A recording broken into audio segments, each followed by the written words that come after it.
Tirupati Padmavati guest house సమీపంలో ఉన్న NCC group commander officer కార్యాలయంలో తన పుట్టినరోజు సందర్భంగా 5 లక్షల విరాళం అందించారు జ్యోతికృష్ణ. దేశ భద్రతలో సైన్యం పోషిస్తున్న కృషి మరోలేందని, ఆపరేషన్ సింధూర్లో సైన్యం ధైర్య సాహసాలు ప్రత్యంగా చూస్తున్నామని, ముఖ్యంగా దేశంలో యువతీ యువకులను దేశ రక్షణలో భాగస్వామ్యం చేసే దిశగా యువశక్తిని సిద్ధం చేస్తున్న ఎన్సీసీకి వెన్నుదన్నుగా నిలిచేందుకు ఒక దేశభక్తుడిగా తన వంతు సహాయం అందిస్తున్నానని తిరుపతి మంగళం చెందిన జ్యోతికృష్ణ తెలిపారు. సహాయం చేద్దామనే ఉద్దేశంతో చేస్తున్నాము. దీంట్లో మన భారత్ విజయం సాధించి ప్రపంచంలోనే భారతదేశం ఆర్మీ నెంబర్ 1 స్థాయిలో ఉండాలా అనేది నా కళ.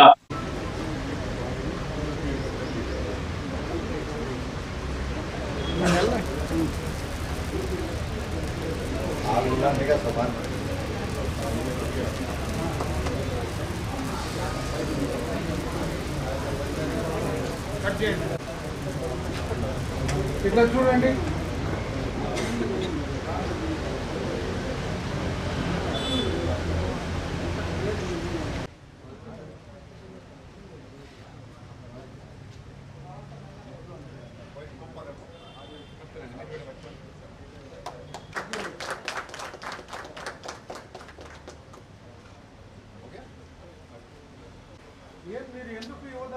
మా నాన్నగారి చేతుల మీద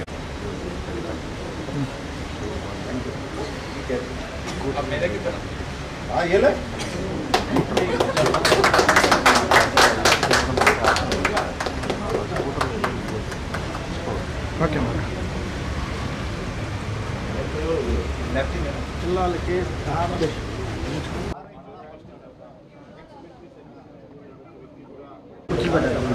లేదు నా అట్టే నిలబెట్ట దానిపైన మాట్లాడుతుంది.